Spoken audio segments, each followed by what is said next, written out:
Body bags, where horror lies. Now take my bitch. She won't complain about shit cause she's my hoe. She don't belong to a trick, so when you fuck her and give her all your cash, I get paid. I put my foot in her ass, I won't marry the bitch and give her half, I get mohead. And then I laugh at that one bitch shit. I got a gang of hoes, I get freak ass lick these balls and toes. Now stupid little bitches get tossed if they don't realize that I'm the motherfucking boss. Come on down and get your ass pinched. And if you talk shit, get your ass lynched. Cause I'm the B, the I, the T, the C, the H, the K, the I, the L, the L, the A, Sean B. A boy that's bigger than a nut. Cause a bitch is a bitch, is a hoe, is a slut. You say, how can I call a woman a bitch? It ain't nothing but a word like shit. Ain't no slipping in my motherfucking pimpin'.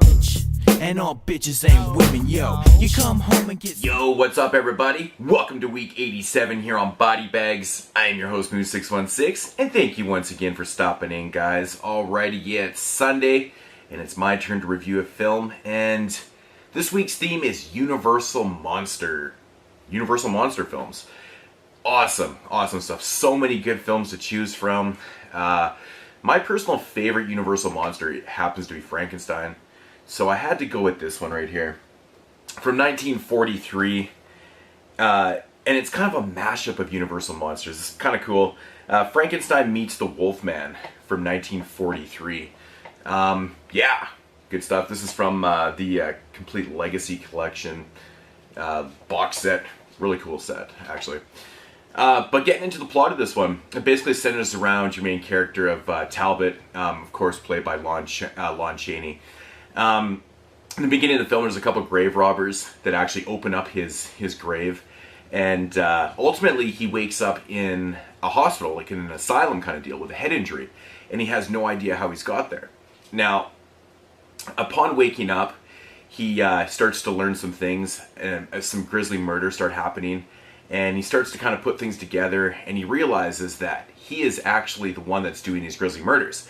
Now, this police officer, our detective, starts to investigate this stuff. Now, Talbot, he's not very pleased with himself because he's been cursed with this, with this werewolfism. And he wants to get rid of it because the thing is, he can't die, right? So he's really pissed off that all these murders are happening, and now he wants to figure out how he can die. Now, he basically finds the one person that can lead him to somebody that can, figure out a way to kill him. He finds this gypsy, and they travel, far away, and he hears about Dr. Victor Frankenstein, that he might have a book or a way to actually kill him. So he travels these long distances, and of course he finds out that Victor Frankenstein has actually been killed, so there is no Victor Frankenstein. Now, he locates his daughter, which he asks her for these papers, and she won't give them to him. So he goes and does some investigation himself. He goes into these ruins, and he locates Frankenstein, or the monster, in this, he's all frozen in this this ice cap type deal. Anyways, he lets him out of there, and yeah. And then you got, once Lon Chaney's, or Talbot, turns into the Wolfman, you get a battle at the end. And I'll leave it right there. Yeah, so my thoughts on this one. I've always been a really big fan of this film. I just love the fact that, you got Frankenstein and the Wolfman in the same film together. It's fantastic. I think the acting is fantastic in this film. Bela Lugosi plays the monster. Of course, Talbot is played by Lon Chaney Jr. And he does such a fantastic job. Lon Chaney's just such an amazing actor. So the acting's really good. The cinematography, I love the sets used in this film. Of course, filmed at Universal Studios and some other locations and stuff. It just looks fantastic. I think the one major problem with this film is it's a little slow. There's a lot of story, or just a lot of build up to the end battle, which is actually, in my opinion, kind of short actually too. You can tell it's like it was done on pretty low budget actually. They didn't give a lot of time. This film only runs about 73 minutes, I believe.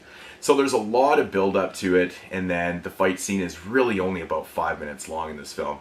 But, it's worth it. If you're a big fan of, Frankenstein and the Wolfman and stuff, it's worth seeing.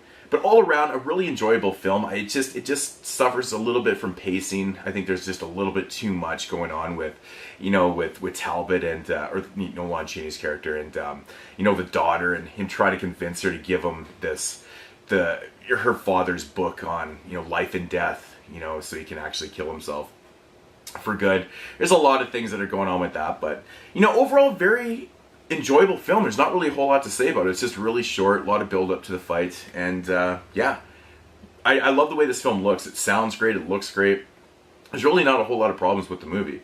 It's just it's a little short, and it does suffer from a little bit of pacing. But overall, fantastic film. If I had to rate this one, I'd definitely give it about a 7 out of 10. Always a big fan.